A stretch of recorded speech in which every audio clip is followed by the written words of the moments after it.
सबसे बड़ी हकीकत यह है कि बलूचिस्तान में पाकिस्तान की इंटेलिजेंस एजेंसियों को बहुत बड़ी शिकस्त हुई है। एजेंसियों का काम जंग लड़ना नहीं होता। उनका काम होता है कि कोई भी हमला होने जा रहा हो, मुल्क के खिलाफ कोई भी बड़ी साजिश हो रही हो, मुल्क के दुश्मन किसी जगह पे कोई कार्रवाई कर रहे हो, तो पहले से उसका पता लगाकर अपनी इंटेलिजेंस के जरिए से उसको नाकाम बनाना और वक्त से पहले कार्रवाई करना, वक्त से पहले दुश्मन को नाकाम बनाना। अब ये काम पूरी दुनिया की एजेंसियां करती हैं। एजेंसियों की आपस में लड़ाई भी चलती रहती है, दूसरे ममालिक में एजेंसियां कार्रवाई भी करती रहती हैं और अपने मुल्क को बचाने के लिए भी किरदार अदा करती रहती है। ज़्यादातर इस वक्त जो दहशतगर्दी का दौर है, इस दौर में जो इंटेलिजेंस एजेंसियां हैं उनकी ज़्यादा तवानाई इस बात के ऊपर खर्च होती है कि वो दहशतगर्दी के बड़े वाक़यात को होने से पहले नाकाम बनाएं और उसे रोकें। जहां पर भी दुनिया में दहशतगर्दी का कोई बड़ा वाक़या होता है तो इंटेलिजेंस एजेंसियों के ऊपर मलबा गिरता है और बड़े बड़े इंटेलिजेंस ऑफिसर्स जो हैं वो इस्तीफा देते रहते हैं। तो ये बड़ी थैंकलेस किस्म की जॉब होती है। लेकिन पाकिस्तान की इंटेलिजेंस एजेंसियां लगातार बलूचिस्तान में खासतौर पर और खैबर पख्तूनख्वा में भी दहशतगर्दी के हमले रोकने में नाकाम होती चली आ रही हैं। जाफर एक्सप्रेस यानी पूरी की पूरी ट्रेन जो है उसको अगवा कर लिया गया, किसी को कानो कान खबर नहीं हुई, कोई इंटेलिजेंस रिपोर्ट नहीं थी और बड़ा नुकसान हुआ, पाकिस्तान की बहुत बदनामी हुई। फिर मुख्तलिफ वाकयात होते चले गए और बिलाखिर अब 12 शहरों में एक साथ हमला कर दिया गया दहशतगर्दों की जानिब से। इस पर मुझे बात करनी है, लेकिन यह पाकिस्तान की इंटेलिजेंस एजेंसियों की एक बड़ी नाकामी है। इसमें एक बड़ा इंपॉर्टेंट क्वेश्चन है जो उठाया जा रहा है सोशल मीडिया सार्फिन की जानिब से और लगभग एक जैसे अल्फाज ही इस्तेमाल किए जा रहे हैं। जिब्रान नासिर साहब ये कहते हैं कि बलूचिस्तान जल रहा है, हमारे शहरी, पुलिस एहलकार, सिविल सर्वेंट्स और फौजी शहीद हो रहे हैं, मगर सवाल करने की इजाजत किसी को नहीं है। बस इतना इत्मीनान रखें कि हर हमला, हर लाश और हर तबाही फितनातुल हिंदुस्तान का नतीजा है। गोया हिंदुस्तान के पास कोई ऐसी करामत है, कोई ऐसा शहर है या कोई ऐसी दिलकश लालच है कि पढ़े लिखे नौजवान लड़के और लड़कियां खुद को खुशी खुशी बमों से उड़ाने पर आमादा हो जाते हैं। यह बड़ी अलार्मिंग सिचुएशन है। देखें, जब इतनी बड़ी नाकामी हो जाएगी ना तो फिर सवालात उठेंगे और फिर जो सवाल नहीं उठाएगा इसका मतलब है उसके पास दिमाग ही नहीं है, और फिर जो नहीं पूछेगा सवाल इसका मतलब है वो अपने मुल्क का वफादार ही नहीं है, वो अपने मुल्क को आगे बढ़ता हुआ देखना ही नहीं चाहता। देखिए, ये भारत की एक कामयाबी है, ये पाकिस्तान की हुकूमत कह रही है, मैं नहीं कह रहा। वो इस तरह के फितनतुल हिंदुस्तान पाकिस्तान इसको करार देता है। ये बात DGISPR ने भी की है और ये बात पाकिस्तान के आर्मी चीफ ने भी की है और वो बार बार ये कहते हैं कि बलूचिस्तान में जो भी दहशतगर्दी के वाकयात हो रहे हैं, खुसूसन जो BLA कर रही है, ये फितनतुल हिंदुस्तान है, यानी इनके पीछे भारत है और भारत इनको सपोर्ट करता है और भारत ये हमले पाकिस्तान में करवा रहा है। अब अगर ये हमले पाकिस्तान में भारत करवा रहा है तो फिर पाकिस्तान क्या कर रहा है? यानी अगर भारत कर रहा है तो भारत तो कामयाब हो रहा है। और दूसरी बात यह है कि भारत ने तो भी हाल ही में एक फिल्म भी बनाई है और वो अक्सर बनाता रहता है कि पाकिस्तान के अंदर हम मुदाखलत करते हैं। यानी अभी हाल ही में उन्होंने एक फिल्म बनाई जिसमें वो बता रहे हैं कि पाकिस्तान में दहशतगर्दी के लड़ाई झगड़े के वाकयात के अंदर और बदअमनी के वाकयात के अंदर हम अपने एजेंट्स को मुलव्वस करते हैं और वो ये कार्रवाइयां करवाते हैं। भारत तो इसको छुपाता नहीं है। देखिए, कोई फिल्म जब रिलीज होती है तो वो सरकार की अप्रूवल के साथ रिलीज होती है, तो भारतीय सरकार खुद ये प्रोपेगेंडा फैला रही है। पाकिस्तानी सरकार भी ये कह रही है कि बलूचिस्तान में जो भी दहशतगर्दी हो रही है इसके पीछे भारत है। तो भारत को जवाब कौन देगा और कैसे देगा? अब जिन एजेंसियों ने भारत को जवाब देना है वो एजेंसियां और वो इदारे सारे पाकिस्तान तहरीक इंसाफ को जवाब देने पे जुड़े हुए हैं। मिसाल के तौर पे मैं आपको ये बताता हूं कि पाकिस्तान तहरीक इंसाफ ने ना इसकी बड़ी कैटेगोरिकली और बड़ी क्लियरली इसकी मजम्मत की है। अब सुहेल अफरीदी ने इसकी मजम्मत की, जितने पाकिस्तान तहरीक इंसाफ के नामवर रहनुमा है सब ने इसकी मजम्मत की, बैरिस्टर गौहर ने मजम्मत की, ऐसे रहनुमा जिनके साथ बड़ी ज्यादती की है रियासत ने, लेकिन उन सब ने इस मामले पे शदीद और स्ट्रेट फॉरवर्ड मजम्मत की। अब पाकिस्तान तहरीक इंसाफ मजम्मत कर रही है दहशतगर्दी की और दहशतगर्दों की, जबकि जो मौजूदा एस्टेब्लिशमेंट और इनकी बनाई हुई हुकूमत है, इक्तदार में बैठे हुए लोग मजम्मत कर रहे हैं PTI की।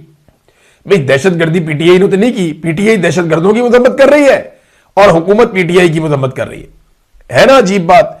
इनको हर चीज, हर खराबी में पाकिस्तान तहरीक इंसाफ नजर आती है। तहरीक इंसाफ की पूरी क़यादत ने पूरी शिद्दत से अपने सिक्योरिटी इदारों और कुर्बानी देने वाले एहलकारों के साथ खड़े होने का फैसला किया और वो खड़े हुए। मगर सोशल मीडिया पे दो सवालात जरूर बार बार उठाए जा रहे हैं। नंबर एक कि ये इतना बड़ा इंटेलिजेंस फेलियर कैसे और क्यों हुआ, जिम्मेदार कौन है? और नंबर दो, सारी तवज्जो पाकिस्तान की इंटेलिजेंस एजेंसियों की इमरान खान पर क्यों है और उनकी पार्टी को और उनको तबाह करने पर क्यों है? ये जो असल काम है वो वाला काम क्यों नहीं कर रहे और इस काम की तरफ ही आपने अपनी सारी की सारी तवज्जो क्यों लगाई हुई है? अब नाजरीन, आज जो लोग दहशतगर्दी के हवाले से पाकिस्तान के इदारों से हिसाब मांग रहे हैं कि यह दहशतगर्दी क्यों हो रही है, उन्हें पाकिस्तान में गद्दार करार दिया जा रहा है। हालांकि माजी में ये जो आज गद्दार करार देने वाले लोग हैं, ये खुद सवालात उठाते थे। ये बलूचिस्तान के इश्यूज के ऊपर मरियम नवाज ने खुद ट्वीट किया है, बाकायदा वो जहाज ट्वीट किया है जिसपे लिखा हुआ था जस्टिस फॉर बलूचिस्तान, उसके पीछे वो बैनर लिखा हुआ था। मरियम नवाज ने खुद उसको ट्वीट किया और लिखा भी कि जस्टिस फॉर बलूचिस्तान। जो लापता अफराद हैं उनके खानदानों से जाकर मरियम नवाज खुद मिलती रही, बाकी सियासतदान जाकर मिलते रहे, लेकिन अब जब इन्हें इक्तदार मिल गया बूट में रख के, तो इन्होंने क्या किया? ये खुद जाकर उस जुल्म और ज्यादती और नाइंसाफी का हिस्सा बन गए। पहले ये लिखते थे जस्टिस फॉर बलूचिस्तान, यानी बलूचिस्तान के लिए इंसाफ चाहिए, और अब ये बलूचिस्तान के साथ जो नाइंसाफी हो रही है उस नाइंसाफी का हिस्सा खुद जाकर बन गए हैं। जावेद हाशमी साहब भी इसका शिकार हो गए। यानी अब जिस वक्त पाकिस्तान की इंटेलिजेंस एजेंसियों ने, पाकिस्तान के इदारों ने, लॉ इन्फोर्समेंट ने, इन्होंने दहशतगर्दों के पीछे जाना है, दहशतगर्दों को निशाना बनाना है, उस वक्त दहशतगर्दों को छोड़ के वो पाकिस्तान तहरीक इंसाफ के पीछे पड़ गए। तहरीक इंसाफ पर मुख्तलिफ शहरों में क्रैकडाउन शुरू हो गया कि जनाब 8 फरवरी को पता नहीं ये क्या कर देंगे, ये को बहुत बड़ा पूरा पाकिस्तान बंद कर देंगे, ये बहुत बड़े एहतजाजी मुजाहरे करेंगे और ये बहुत बड़ा इंपैक्ट क्रिएट कर देंगे, लिहाजा इनके ऊपर क्रैकडाउन कर दो। और दहशतगर्दों पे क्रैकडाउन करना है, उन्होंने पकड़ के जावेद हाशमी के घर पे क्रैकडाउन कर दिया। दहशतगर्दों पे क्रैकडाउन करना और पकड़ के पाकिस्तान तहरीक इंसाफ पे क्रैकडाउन शुरू कर दिया और जगह जगह छापे मार रहे हैं, लोगों के घरों के अंदर चादर और चार दीवारी का तकद्दुस एक मरतबा फिर पामाल कर रहे। तवज्जो जिधर देनी है उधर नहीं दे रहे, जिधर नहीं देनी उधर दे रहे। अच्छा, जावेद हाशमी साहब के घर के ऊपर जो अटैक हुआ, उनके घर के मुतादिद लोग गिरफ्तार भी हो गए और उनका एक नवासा है उसका सर फट गया, छोटा सा बच्चा उन्होंने गोद में बैठाया हुआ था। वो बता रहे हैं जनाब कि बड़ा जुल्म हुआ हमारे साथ, कि दर्जनों पुलिस वाले घर के अंदर घुस गए और उन्होंने छापा मारा। सब जानते हैं कि ये जावेद हाशमी साहब के साथ क्यों हुआ, नाम लगाया हुआ कि जी बिजली चोरी का मामला, उसलिए आके पकड़ लिया। ये तो बहाना ही होता है ना, असल मामला तो कोई और है। कभी भैंस चोरी में पकड़ा जाता है सियासतदान बेचारा, कभी मंशियात चोरी में पकड़ा जाता है सियासतदान बेचारा। तो ये सियासतदानों के साथ होता है जब भी कभी वो एस्टेब्लिशमेंट को चैलेंज करते हैं। जावेद हाशमी साहब के 3 ट्वीट्स हैं जिन्होंने पूरे निजाम को हिलाया। वो तीनों ट्वीट्स मैं आपको पढ़ के सुनाता हूं जिसकी वजह से जावेद हाशमी के साथ ये सारा कुछ किया गया। अभी थोड़े दिन पहले हम देख रहे थे जावेद हाशमी साहब एक शादी में गए हुए थे, गालिबन ये ख्वाजा साद रफीक साहब की फैमिली से रिलेटेड शादी थी। तो वहां कैप्टन सफदर अपने हाथ से जावेद हाशमी साहब को खाना खिला रहे थे। जावेद हाशमी साहब को थोड़ा प्रॉब्लम भी है ना, तो वो अपने हाथ से, वो पैरालाइज भी नहीं, वो उनको अपने हाथ से खाना खिला रहे थे। एक तरफ ये मोहब्बतें शो करते हैं, दूसरी तरफ इतना जुल्म और जबर और फस्तायत है, और ये जुल्म और जबर के साथी हैं ये पीएमएलएन वाले। असल में तो ये जुल्म पाकिस्तान की मिलिट्री एस्टेब्लिशमेंट करती है। तो जावेद हाशमी साहब ने कहा जी बलूचिस्तान के हालात देखकर मेरा दिल बहुत गमजदा है। सालों की नाकाम पॉलिसियां और बलोच अवाम को गुलाम बनाने वाली सोच का अंजाम यही होना था। इस्लामाबाद आपके पास आई मारंग बलोच और बलोच खवातीन, जिनका मुतालबा सिर्फ यही था कि उनकी बात ही सुन ली जाए। आपने ना सुनी, आपने राब्ते की हर दीवार गिरा दी, बलोच अवाम को दीवार से लगा दिया। काश कायदे आजम की कोयटा स्टाफ कॉलेज की तकरीर पर अमल किया होता तो आज कोयटा बच जाता, काश अपनी बैरक्स में ही रहते। ये जावेद हाशमी साहब ने ट्वीट किया, रोला पड़ गया, पढ़ना था। एक और उन्होंने ट्वीट किया, ये सुन ले आप जरा, आपको पता चल जाएगा कि किन बातों पे एस्टेब्लिशमेंट को बहुत गुस्सा आता है। इमरान खान से जिस अंदाज में नारवा सलूक किया जा रहा है, मैंने ये पहली मर्तबा देखा है। किसी हुक्मरान को इतना डरा हुआ भी मैंने पहली मर्तबा देखा है। आसिम मुनीर साहब, आपको मशवरा है कि इमरान खान के मामले में ये इस कदर अपने जहन पे ये मामला सवार ना करें, आपको कोई इस्तिस्ना नहीं बचा सकेगी। फिर एक और ट्वीट जी सबसे खतरनाक ट्वीट है जावेद हाशमी साहब ने किया। उन्होंने कहा जी इसराइल हमास को अब तक डिसआर्म करने में नाकाम रहा, अब यह ड्यूटी अफवाज पाकिस्तान के सपुर्द की जा रही है। गजा जाएं, फलस्तीनी लोगों को डिसआर्म करें और उन्हें इसराइल के रहमो करम पर छोड़ दें। यह खबर भी सुनी गई है कि शायद हमारे कुछ सिपाही वहां हमास की बिछाई हुई सुरंगें साफ करते हुए वफात पा गए हैं। हमारा काम तो यह था कि किबला अव्वल के मुहाफिज बनते, मगर आज हम पर उन्हीं मुहाफिजों को खत्म करने की ड्यूटी लगाई जा रही है। कुछ उलमा ने इसी बुनियाद पर यह फतवा भी दिया है कि उन सिपाहियों का जनाजा हराम है। आसिम मुनीर साहब, आपका अंजाम भी यही होगा। अब ये जावेद हाशमी साहब के पास पता नहीं खबर कहां से आई, हमारे पास किसी के पास भी ये खबर नहीं है कि पाकिस्तानी फौजी पहुंच गए या सुरंगें साफ करते हुए उनका इंतकाल हो गया वहां पे। ये खबर अभी पब्लिक नहीं हुई। अगर कहीं से उनके पास आई है, उनका कोई अपना सोर्स उनको बता रहा है, तो ये एक अलग बात है। लेकिन इन चीजों का रद्देअमल मुझे ऐसा लग रहा था कि आएगा, क्योंकि मैंने पहले जब ये पढ़ के सुनाया तो मैंने आपको बताया था कि ये बहुत सख्त है, वो उनकी नुक्ता नजर से एस्टेब्लिशमेंट के। तो जावेद हाशमी साहब के घर के ऊपर अब जो अटैक करना है दहशतगर्दों पे, वो इन लोगों के घरों के ऊपर हो रहा है। पाकिस्तान के अंदर बदअमनी है, पाकिस्तान के अंदर पाकिस्तान अमन कायम करने में मुकम्मल तौर पर नाकाम होता चला जा रहा है। इस नाकामी के बावजूद पाकिस्तानी फोर्सेस जाएंगी और गजा में अमन कायम करेंगी। पाकिस्तानी फोर्सेस जाएंगी और इसराइल की सरहदों का तहफ़्फ़ुज़ किया जाएगा एक ऐसी फोर्स के जरिए से जिसको स्टेबलाइजेशन फोर्स कहा जाता है, इंटरनेशनल स्टेबलाइजेशन फोर्स, आलमी इस्तेहकाम फोर्स। इसे लगाया जाएगा बोर्ड ऑफ पीस के जेर निगरानी। और बोर्ड ऑफ पीस में पाकिस्तान जब गया था तो DGISPR ने क्या कहा था? उन्होंने कहा था कि इसराइल को अमेरिका के जरिए कंट्रोल किया जा सकता है, तो इसलिए हम बोर्ड ऑफ पीस के अंदर गए ताकि इसराइल जो नस्लकुशी कर रहा है उसको रोकने के लिए अमेरिका को इस्तेमाल कर सके या अमेरिका के जरिए से इसराइल को रोका जा सके। यह बात DGISPR ने दावा किया था। गुज़िश्ता 2 दिनों में 40 से ज्यादा फलस्तीनी शहीद कर दिए गए, जिनमें बच्चे शामिल हैं। अब यह नस्लकुशी नहीं है तो और क्या है? 500 से ज्यादा फलस्तीनी शहीद हो गए हैं जब से जंगबंदी हुई है, और ये 40 से ज्यादा, कुछ 43 बता रहा है, कुछ 46 बता रहा है, ये तादाद बताई जा रही है। ये लोग 2 दिन में शहीद हुए। सिर्फ हफ्ते वाले दिन, एक दिन में लगभग 40 लोग शहीद हो गए। 11 लोग एक दिन पहले बताए जा रहे थे, अब ये अलग अलग तादाद मुख्तलिफ लोग बता रहे हैं। तो ये शहादतें हो रही हैं, तो बोर्ड ऑफ पीस में पाकिस्तान क्या कर रहा है?